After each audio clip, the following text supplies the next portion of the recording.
All right, what's up? Welcome to the Bean Apple. It is week 15. As you can see, I've got the screen to myself today.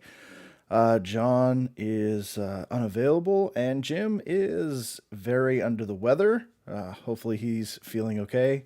Should be joining us today in chat, but can't really talk too much. So, I have to fly solo. So, I'm going to open up the chat because I am going to need your guys' help today to get through this one. I haven't done a solo show yet, so definitely please keep that chat going and help me to get through this thing and make it smooth as possible. So, all right. So we do need to get some people in here, hopefully. And let's see. All right. So let's start checking out. Go away.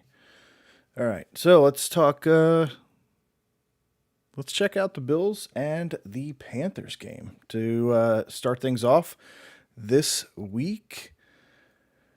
14-point underdogs for the Panthers.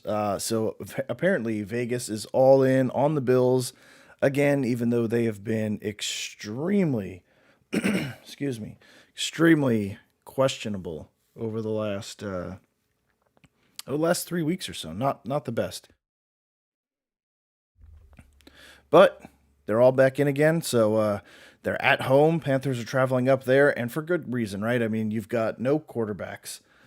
You've got PJ Walker, you've got Cam Newton as your quarterbacks. They're going up into Buffalo. Not going to be a good situation without Christian McCaffrey. They've got several injured players on the defensive side of the ball as well. So I don't expect to see too much from that Carolina team today. I'm trying to find it real quick. Carolina has. There they are. Derrick Brown and AJ Boye are both out today. So those are two big hits on the defense. Team's just in a lot of trouble right now, unfortunately for them. But they're doing what I need them to do, so I don't care. Keep losing Carolina works perfect for me. Give me that high second round draft pick. Hopefully, they end up in the top 10 because they're gonna need it with what they've got going on there. But yeah, I mean, definitely get Josh Allen in there if you're questioning that one. Diggs, Gabriel Davis should be a nice play as well with Emmanuel Sanders out on the Buffalo side of the ball. So if you're looking for if you need a wide receiver with all this COVID stuff going on, drop Gabriel Davis as a possible plug and play against that Panthers D today. Should be good to go. And again, if you're just joining, I am running solo today, so please keep that chat going and help me get through this. Ask all your questions, and of course, hit that subscribe button. Help us continue to grow.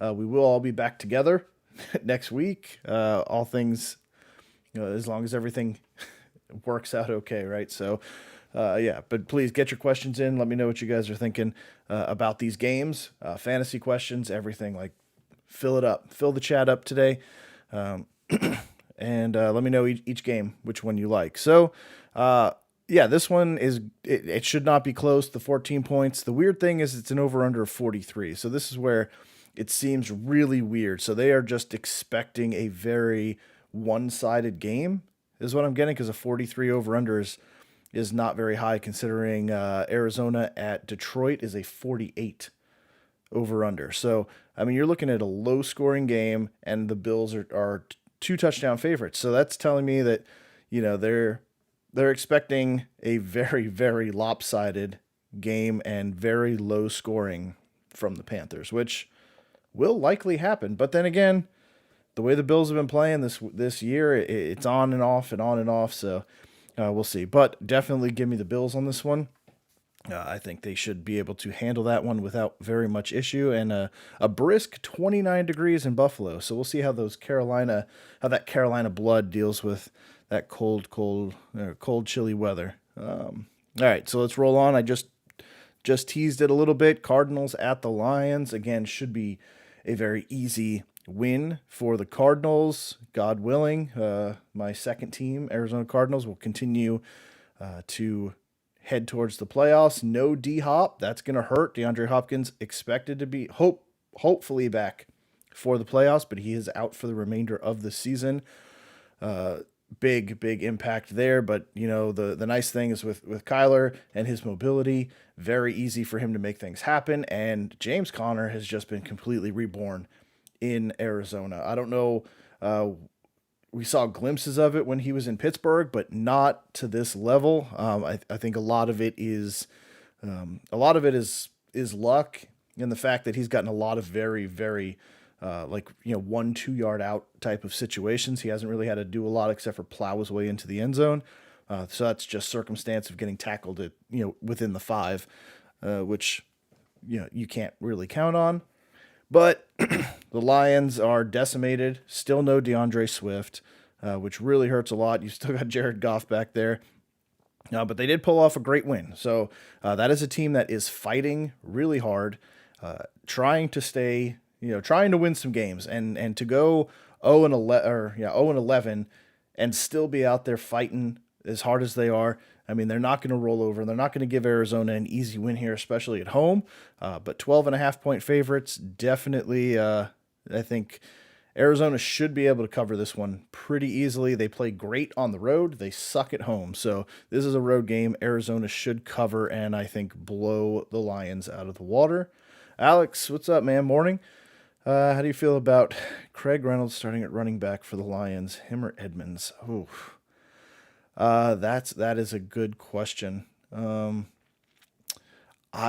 a little worried about Edmonds, to be honest with you. I like him. I think he's a really good running back, but as long as James Conner is running, he does not get a lot of love overall. So, and even when he's not in, Edmonds doesn't seem to take control of the situation, right? Like he's gotten the opportunities and he has not really done anything with him. I'm pulling him up right now.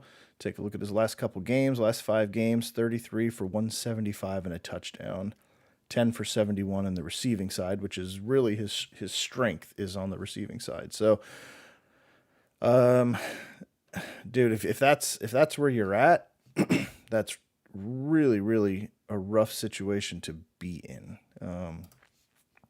Let me take a look here real quick. This Lions team is just, it is really hard to put anybody in. I'd love to get your guys' thoughts on what you think about this situation, but I would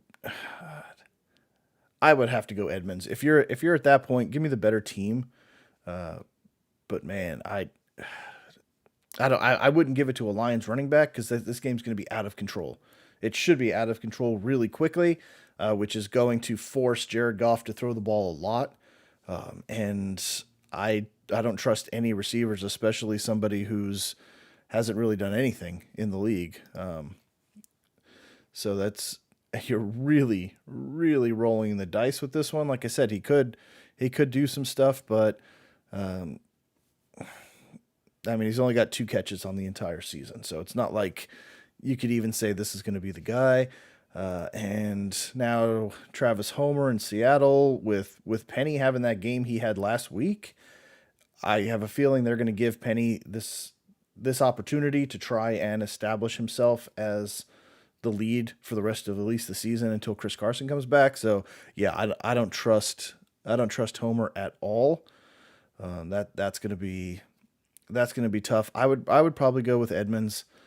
He has the most upside out of this. But man, that's a tough situation that you're in. Very, very tough situation. I do not envy you in the least. All right. So so we just finished up. So yeah, Arizona should win this one, and let me know let me know what you think on that. Are you taking 12.5 points? Like, do you think it's going to be closer than that, or more than 2 touchdowns to take the win for there? All right, Cowboys and Giants. I wish Jim was on. for this one. Dallas 11.5 point favorites, and I feel bad for the Giants, man. They are this whole season just decimated, absolutely decimated, up and down. Every position is just destroyed, right? So you have the running back is probably your best right now. Saquon is looking better every week, which is great. Outside of that, Tony is out with COVID-19. If that dude's not out for something, it's incredible. Like, he's got a ton of talent, and we've only got to see a glimpse of it in like that one game, and then he had to go and get himself tossed from the game. So he's hurt all the time. Everybody on this team seems to be hurt all the time. Just a lot of bad luck for the Giants. Defensive side as well, they are banged up. So yeah, Daniel Jones is out. Sterling Shepard's expected to play.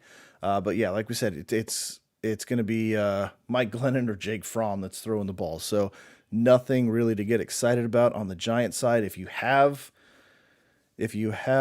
Barkley, you've got to start him, I think, in this one, because he's the best player that they've got. Hopefully a lot of dump offs and a lot of really quick plays.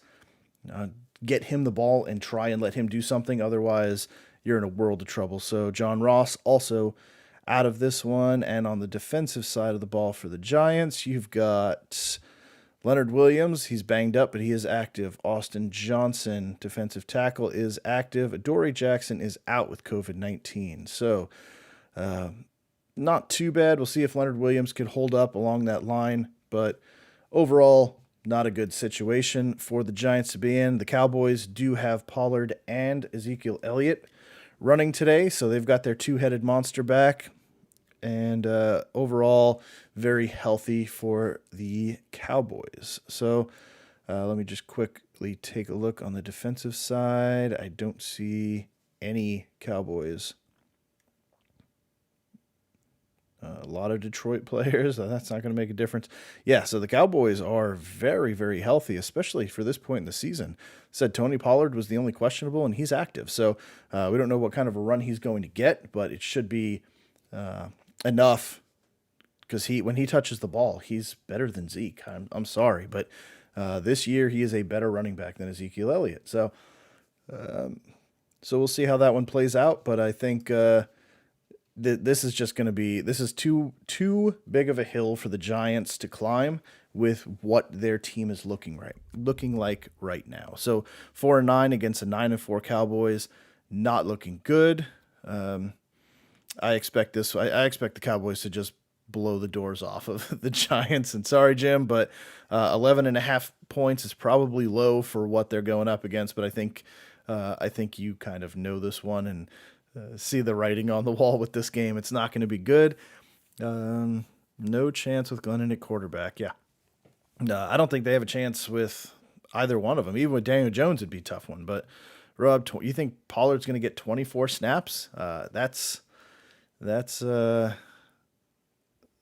don't know if he's healthy enough to cover 24 snaps. That's going to be, if he does, I mean, that's 100 yards easy for him, which would be really nice. Yeah, you could never field this season. Seems like you just can't get a full team on the field. I don't know if your team has actually played together since training camp. It's pretty insane. So with Dallas doesn't win by 30, if Dallas doesn't win by 30, it should be an absolute blowout. So the first three games of this slate here with the Bills over the Panthers, Cardinals over the Lions, Cowboys over the Giants should all really be very one-sided games.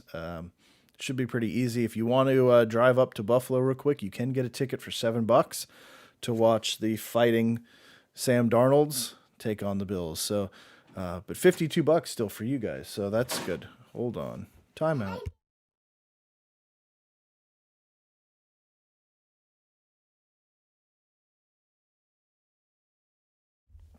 Sorry, guys. Baby distraction.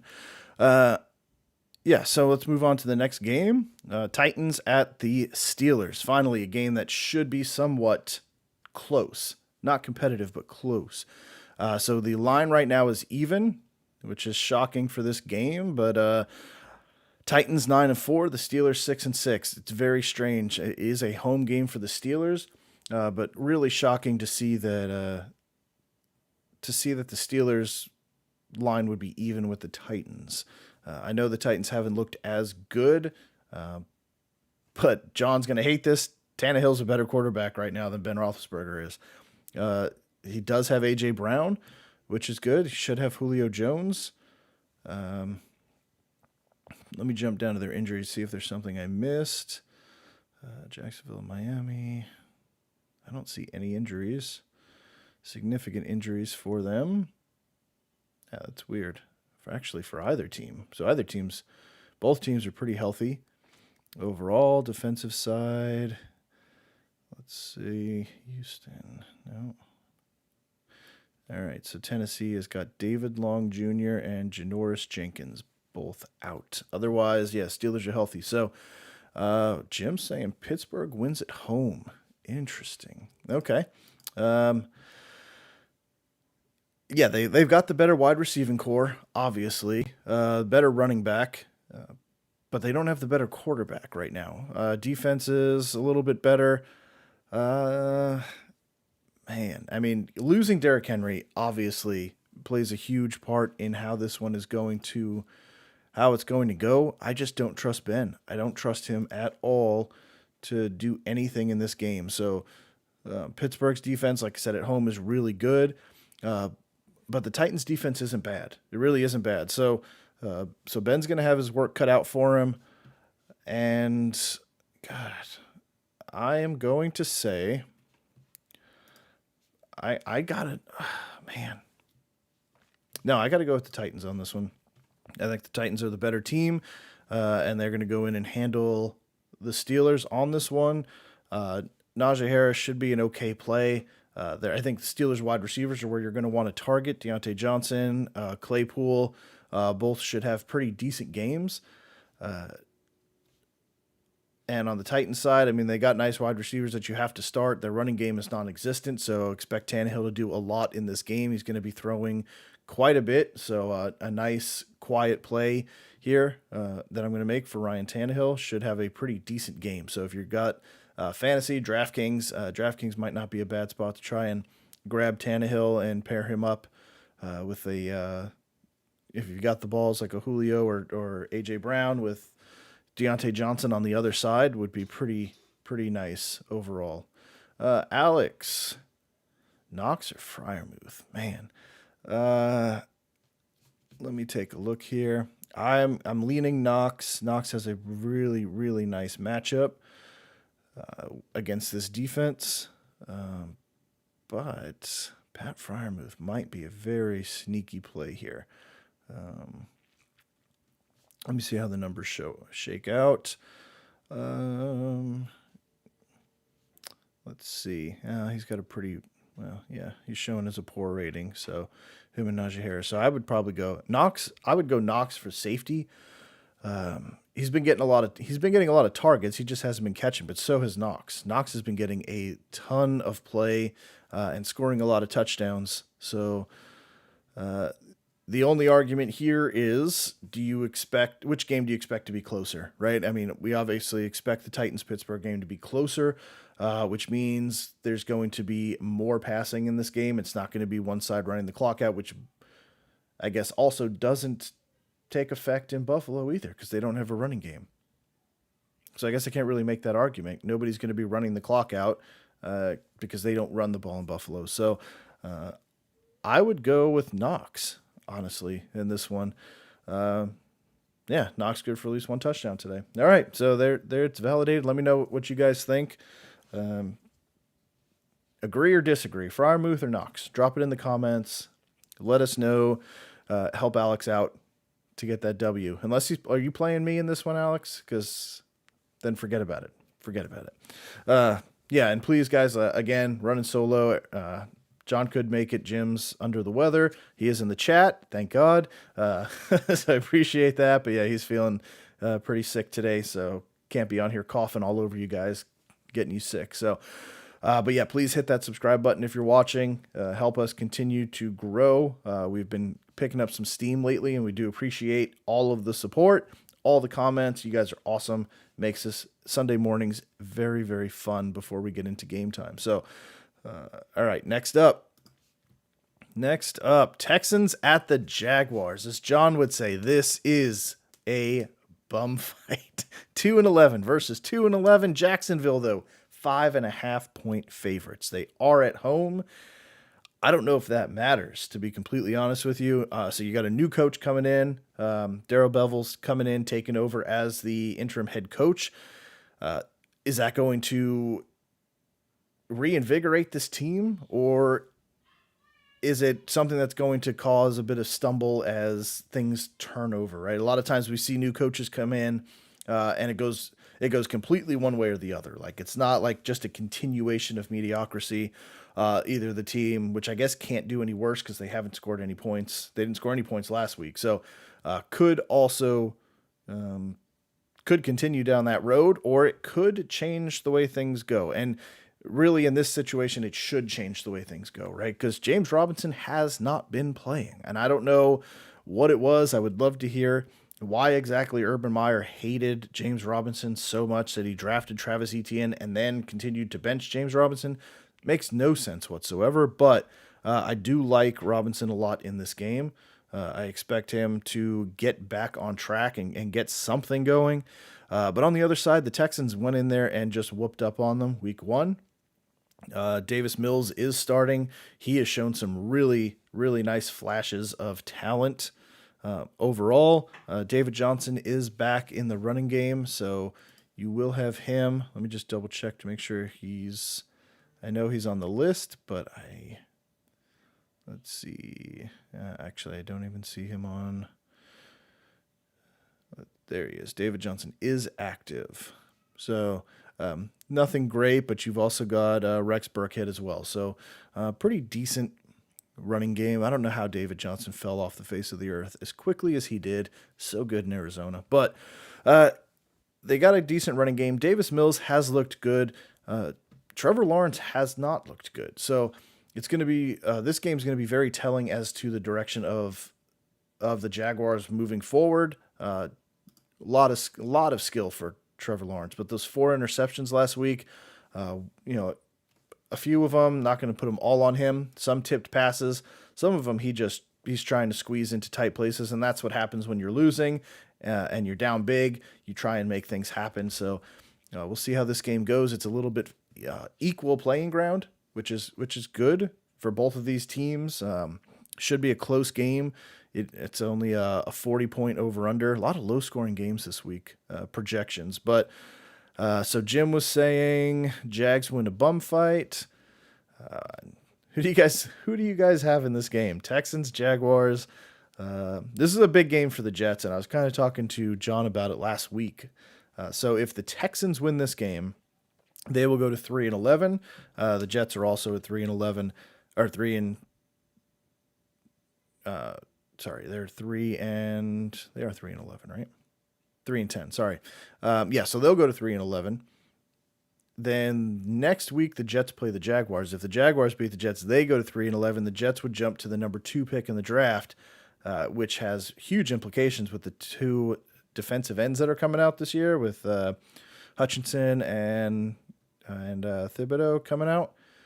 That's gonna be a big game. And again, I hate year in and year out rooting for the Jets to lose games to get draft picks, because it just really doesn't seem to matter. But man, those 2 are beasts on the end. So going to be really interesting to see. This game has a lot of draft implications in it within itself. So a really big game for these 2 young teams that are rebuilding. So give me the Texans in this one. I don't know what the Jaguars are doing, and I feel like this is the game that the Texans go in and just kind of shock again.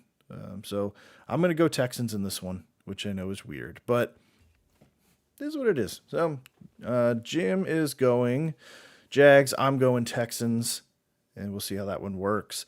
All right. And since so many games got shifted, I have plenty of time to run through the afternoon slate as well. So going into, actually, I should quickly, let's wrap up the morning. Jets, Dolphins. This one I could spend a little bit of time on. So Jets 3-10, Dolphins 6-7. They have been hot as of late. Miami 10.5-point favorites. So Vegas is all in on Miami. but a nice low 42-point over-under. In this one, 79 degrees and thunderstorms in Miami. I'm jealous. I am very jealous. 80 degrees right now. Whew, that's beautiful. All right, so we've got good news on the Jets front. Obviously, Zach Wilson still healthy. Michael Carter is back and full go. Expected to have a huge workload today. So if you have Michael Carter, play Michael Carter because Ty Johnson is out. So you have him and Coleman, but I expect Carter to get the bulk of the work like he was before he went down. So solid high-end running back 2 when he was playing, and I expect that to pick right back up again. So, Mark, it is just me today. So John had some stuff going on he had to handle, and Jim is pretty sick, so he doesn't want to be on here coughing all over everybody and getting all you guys sick as well. So he's in the chat, can't talk too much, so I am trying to hold this thing down on my own. So keep the chat going and help me work through this one and interact with you guys. So Dolphins 10.5-point favorites, right? So injuries on the Dolphins side, big one here. Jalen Waddle out with COVID-19. That is a big impact for them. Their running game, Myles Gaskin did have a great game, and everybody has a great game on the ground against the Jets. They cannot stop the run. They cannot stop the tight end. So with that being said, Myles Gaskin should be a nice play today. Mike Gesicki should be a nice play today. If you've got them, put them in because it's probably going to be money for them. Tua's looked really good as of late as well. So what I'm really hoping, I'm not overly scared of the Dolphins defense. Javon Holland is out. He's a very good rookie safety. He has COVID-19 as well. Otherwise, they're pretty healthy. But I do think that the defense is beatable, which means I think this game can stay close. And the Jets have been doing a pretty good job of keeping games close in the first half and then getting blown out as the game continues. So I expect it to be close. I expect a lot of movement of the ball, hopefully, fingers crossed on the Jets side as well. I do think, I don't think the Jets will win this game. I don't. I with the wide receiving issues that the Jets have, Corey Davis being out for the year, Elijah Moore on IR for the next 2 weeks, I believe it is. They've got nothing. They've got nobody to throw the ball to. They got Jamison Crowder, a slot guy. Keelan Cole is a nice wide receiver, but he's not a number one wide receiver. You don't want him in the number one role because he's not going to beat top corners, right? So you want him to be on the weak corner, and now he can't do that. Denzel Mims can't run routes, can't line up, can't catch the ball, doesn't know play calling. Absolute waste of a pick. So disgusting, and I'm disgusted by it, especially with the wide receivers that came out in that class, that they got stuck with Denzel Mims. I mean, could have had Chase Claypool a couple picks earlier. Van Jefferson, like a pick before. But yeah, they traded back twice to get Denzel Mims. Stupid. The wide receivers, long story short, wide receivers suck for the Jets right now. Again, a lot of Michael Carter, a lot of dump offs, a lot of runs. This offense is going to go through him today, so start him. The Dolphins will win this game. Unfortunately, get to 7-7. I don't know if it's going to be by 18 points, but the way the Jets have been playing, you're actually probably right. So the Jets have not been able to give up less than 35 points, I think, in all but 2 games this year. So I expect the Dolphins to score 35 at least, and probably 35-17 is probably where this game will finish out at. I hope I'm wrong. I really hope it's like 35-34. I'll take 35-34. That'll work. But I want to see improvement, but at this point, I don't care about wins. So just show me Zach improving. That's all I care about. All right. So afternoon games. We got some good ones on the slate. Bengals at the Broncos, both 7-6. I think we all expected the Bengals to be much better than 7-6, and they started the year much better than 7-6. On the flip side, the Broncos we expected to be really bad, and here they are, a game above 500. So 2 very different teams all in the same place, which is pretty crazy. Denver is a 3-point favorite, and again, low scoring, 44 over under. I expected it to be a little bit higher than this.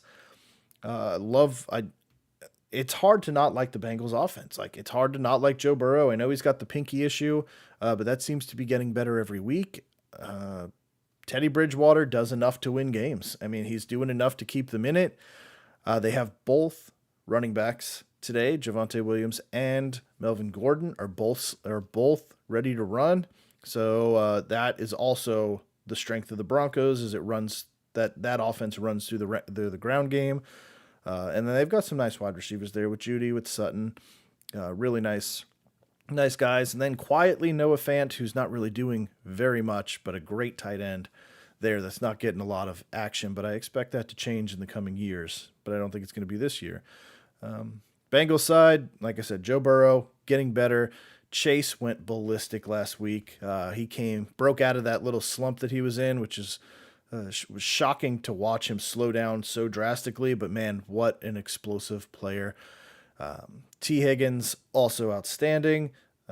Tyler Boyd, really good as well. And then Joe Mixon's doing what Joe Mixon does every year. He's cooling off. Like, I'm surprised he's still healthy. But yeah, definitely losing steam as the season goes on. So I expect this game to live in the air on the Bengals side and live on the ground on the Broncos side.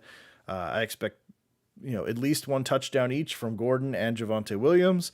And I think Chase is going to continue to shoulder the load and take this Bengals offense on his own and try and win some games. So love Chase. If you've got him, get him in there. T. Higgins should also have a very nice game as well.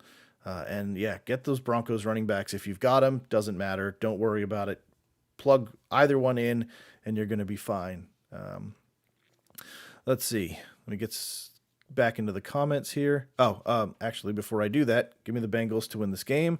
Again, me and Jim, completely different sides. Denver wins at home.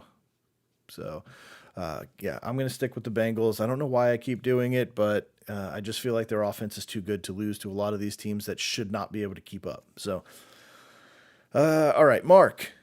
Pats lost, and I know you enjoyed that game as much as I did last night. What an awesome game. I've been telling John the entire time, like, the Patriots haven't played anybody, right? And when they do, weird things happen, right? They play the Bills. They've got 50-mile-an-hour winds. Nobody can move the ball. It's just run. Like, that's like 1930s football is what we watched in that game. Played up to the Patriots' strength and really, really hurt the Bills in that aspect. So, and then when they played the Titans, everyone was hurt. They had no Henry. Both of their wide receivers were out. So they went through this 4 slate of games that were supposed to really be a challenge, but the first 2, injuries like crazy and crazy weather that played into their favor. The Colts were really the first true test that they had without weather being a discriminating factor, with their players healthy. Oh my God, these people they don't stop, do they? No, thank you, MD, but we don't care to watch your crap. Anyway, let me get back to this. Yeah, so this was a big challenge. We knew Jonathan Taylor was going to be hard to stop. I know, Rob, right? We've been getting scammers the first couple weeks, or spammers. It's fucking annoying as shit. So, especially in the live chat, like, come on, save it for after so I can just delete it. But yeah, that game, Jonathan Taylor's just, and like we were talking about, the Colts were trying to lose that game as much as they could. They were trying to lose that game, and I did not understand. They came out in the second half, they're up 20-0. And you're still throwing the ball. It's the same mistake the Falcons made against the Patriots in the Super Bowl. You have a 20-point lead. You've got the best running back in football, and you're throwing the ball. Like, you give it to him, you let him pick up 8 yards a carry, and you let 30 seconds come off the clock every single time before you snap it, and you just milk that clock out, walk down the field. It doesn't make any sense. It really doesn't make any sense at all. So, but we saw a really good team, and Mark, I can't wait to see next week's game. I mean, you're gonna get the Bills coming down there. Hopefully, there's not a nor'easter coming through that screws everything up. A nice weather game. We could really see what this matchup looks like. That's what I want to see. I want to see these two teams without any factors that sway how the game is played. Just let them go, and I think it's gonna be a very, very good game if that happens. I'm super excited next week to see that one. Um, let's see.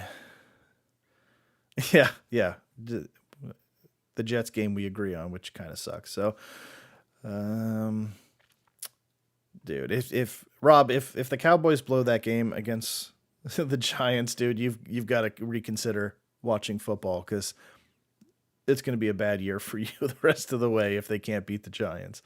All right, Falcons at the 49ers. So Falcons are 6-7, which they really shouldn't be, but they are, which is great.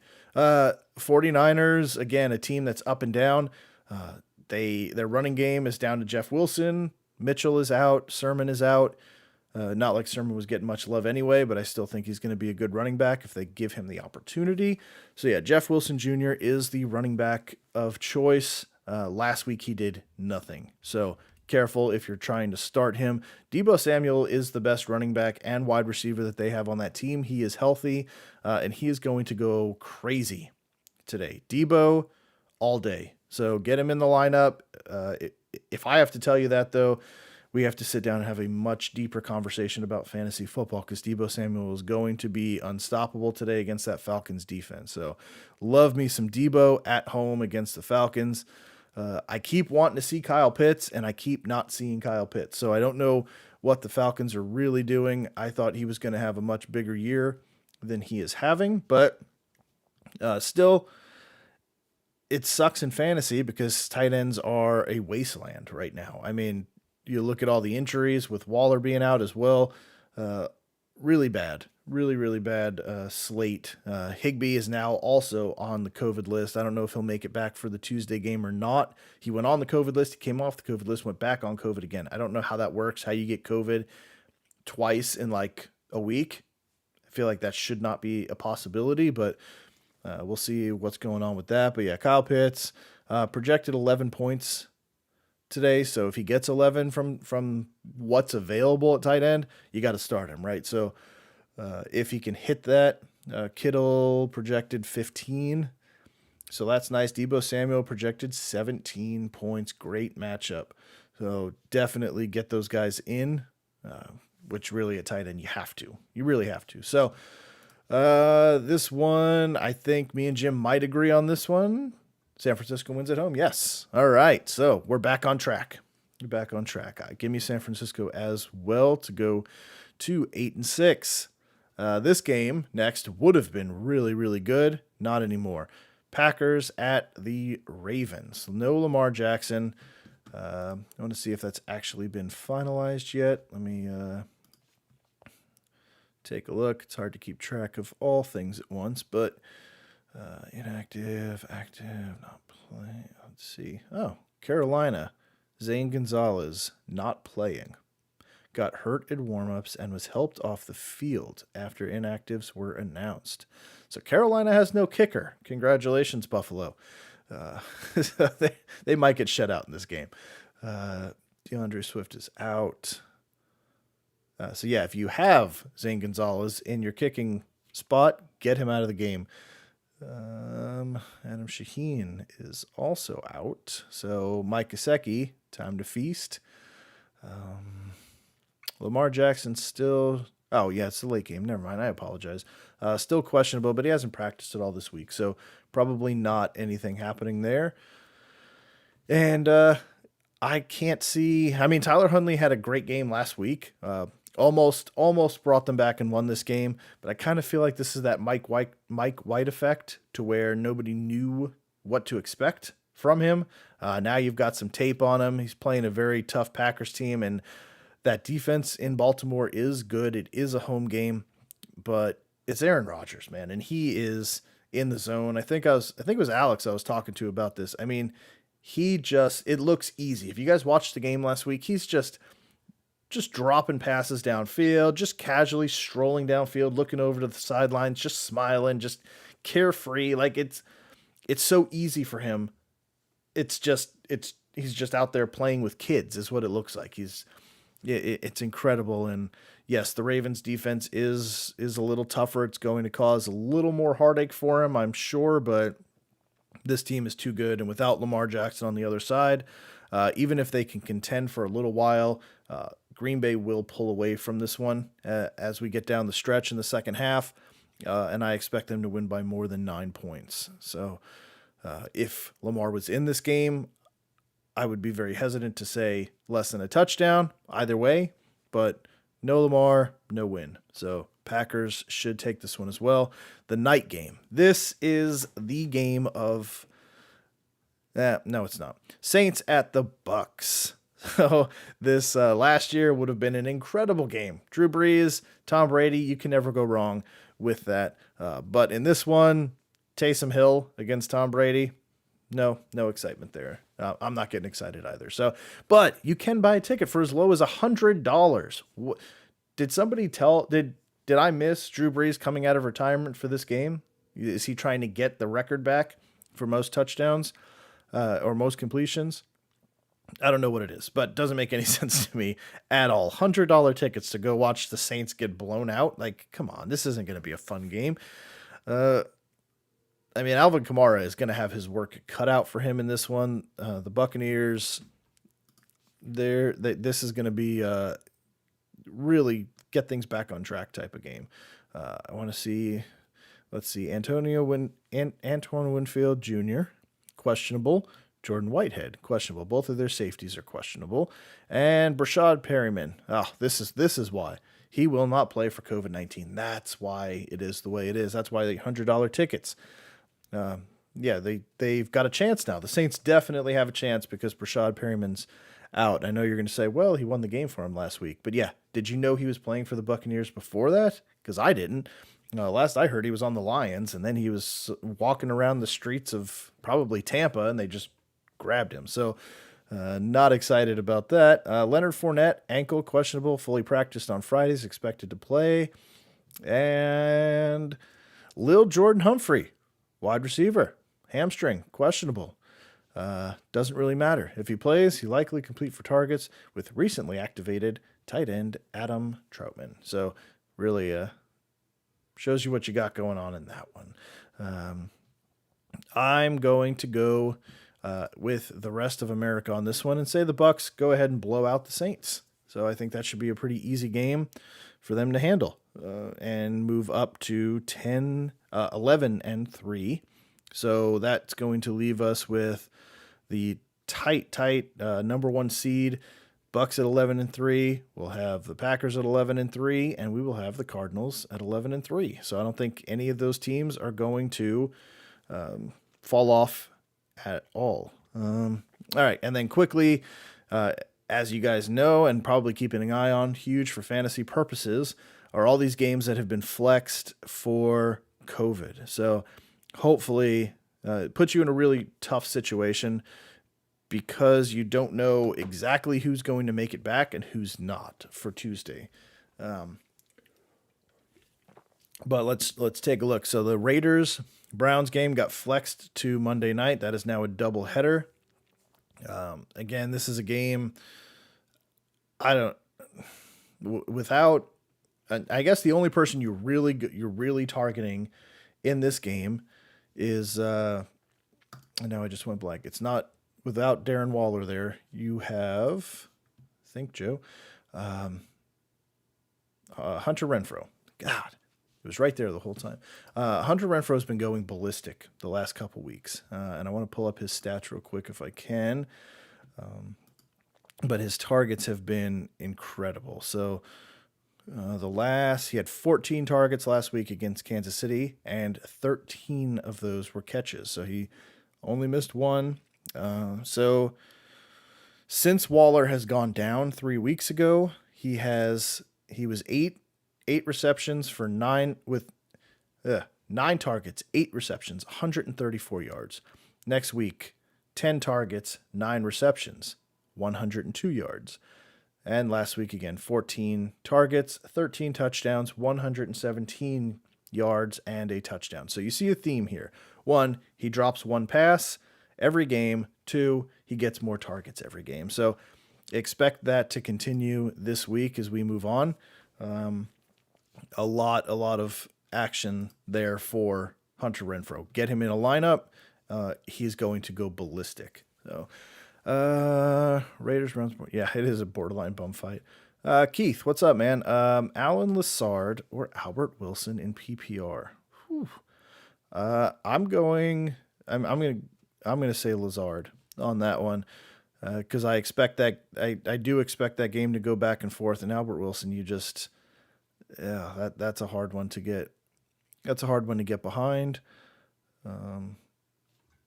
Let me take a peek real quick. But yeah, I would go. Lazard looks really good. That Buffalo defense is pretty decent overall. So I think it's going to be a tighter game. They're in Buffalo. So, and he does get some passes. So Lazard has the potential to go off.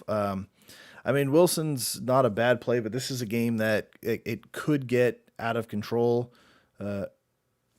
early. It does have that potential, right? As a Jets fan, I do know that sometimes the Jets show up in the first half. Other times they don't score at all, and it could be 24-0 going into the half, and then you're just going to run the ball. So Albert Wilson could very well have a good game. He absolutely could, but you do have Devontae Parker back. The running game, Jets haven't been able to stop anybody, and Gaskin is also a really, really good play because the Jets get burnt all the time by the tight end. So I think Gaskin will probably have a touchdown. The running game is going to be very, very dominant, and it's really hard to pick between Devontae Parker and Albert Wilson, and they really might not have to. So I'd be interested to see what everybody else thinks on this one. Let me jump over here. Let's see. And let me know which way you're leaning on this one, Keith. Were you leaning Lazard or were you leaning to Wilson? Let's see. Parker. Yeah, Albert Wilson just has an average matchup in that one, and Green Bay's statistically sitting at, where's my Alan Lazard? So they're both pretty close. Wide receiver 40 going into it.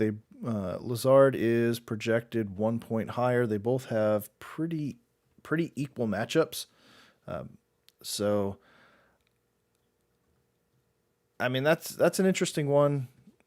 It's a very, very close matchup and is definitely a coin toss, but I'd love to know which way you're leaning and which way you're going to go. I would go with Lazard just because that's a better offense, and I think it's going to be a closer game than the Jets Dolphins game is going to be, which gives him more opportunities for big plays, for touchdowns, and just for more catches in general. So Wilson with Waddle out. He is. Rob's saying Lazard as well. And yeah, with Waddle being out, it is big. I think they're going to target the tight end in the running game a lot more. But yeah, I'm going to stick with Lazard. I'm going to stick with Lazard on this one. It is a good case with Waddle out, but I'm very uncomfortable going with those wide receivers in a game that could be over at halftime. It could be completely out of control at home at halftime, and then they don't need to throw the ball anymore. So. I would definitely go with that. Hopefully it works out. I do. If you're playing in Yahoo, right, this is the week to get in the playoffs. I don't know what you're looking at, if you're already in or if you're fighting to get in. I've kind of got both of them myself. So this is a big week, I know, or it could be week 1 of the playoffs for you, which is also a big week. So definitely a lot of pressure going into that, but hopefully you subscribe. Come back every Sunday morning and chat with us. I'm usually not solo, but unfortunately my 2 counterparts are unavailable today, sick and out. So there's usually a little more variety to this, but Thank you so much for stopping in and asking the question, and very good luck. All right. So yeah, Browns. I just don't trust anything on the Browns. You are going to start Chubb. That's a no brainer. Otherwise, I don't know where you're going to go with that. Get Renfro in, get Chubb in, and then just kind of just let the rest be what it is. Vikings at Bears. The Vikings are going to be really tough to figure out because we don't know what Adam Thielen's going to do. They're not ruling him out, or at least not last time I saw, which means they have hope that he's going to play. But I don't even see the inactives there. But I don't think he's going to, which really puts Osborne in a really nice play. He stepped in big for Lassard last week, and I think he is going to continue that. If he is out, plug Osborne in. Of course, Justin Jefferson's a beast. Dalvin Cook, you play him every time without fail. But if you're looking for a place, and Keith, this might actually be good for you as well, see if Osborne's out there and plug him in because he's going to have a really nice play. And I do not think Thielen is going to make the cut this week. Let me take a look and see if he's in. And I know Osborne is available in a number of leagues. So that is something you could take a look and see if he's available in yours. But let's see. Yeah, like he's available in 54% of leagues right now. So definitely look at KJ Osborne if you need somebody. And he should be good. Last week he like I said, he got 12.7 points and 15.8 points the last 2 weeks. So heading in an upward trajectory. And Thielen, let me see if there's any news on him. Questionable still for Monday night. Didn't practice this week, but is capable of playing without practice. Yeah, thank you very much. Yeah, so he's still expected to be a game time, but I still don't expect him to do very much, even if he's in. So I do like Osborne a lot. So I would look into that if he's available. Like I said, over 50% availability, and he could slot into the number 2. Even if Thielen's there, he could still be the number 2 behind Jefferson. And if they're shifting their coverage to Jefferson, that's going to leave him open for a lot of yards. So that could be a really, really big play there. And it's the Bears. The Bears defense is still good. They're at home. It's a Monday night game. They played really well last week for the first half. So the Vikings are not the Packers offense. That game could actually stay very, very close throughout, but it could rack up a lot of catches and yards if it's a PPR for Osborne. So I definitely like him a lot.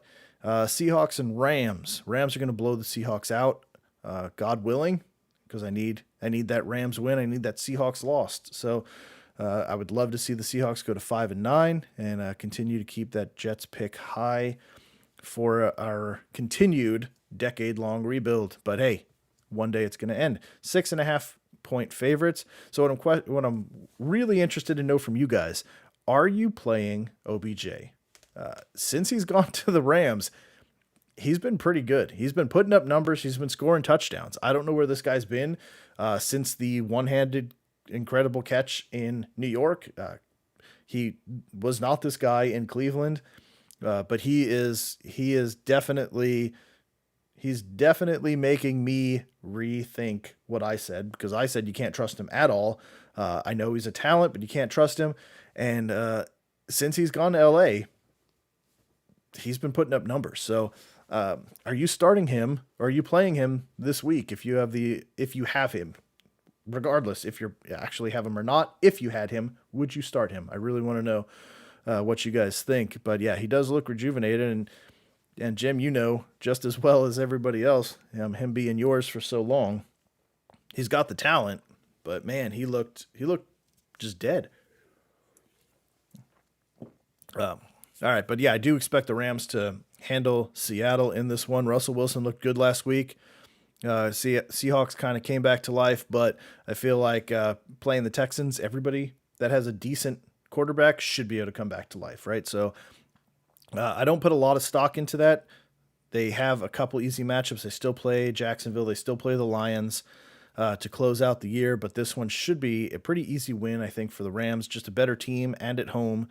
But it is a division game. It should be difficult, and flexing to Tuesday gives the opportunity for everybody on Seattle to get healthy as well. So I'm going to take the Rams. I would take the 6.5, and the Rams go to 10 wins. So, and closing it out, the last shifted game of the week, Washington going to the Eagles.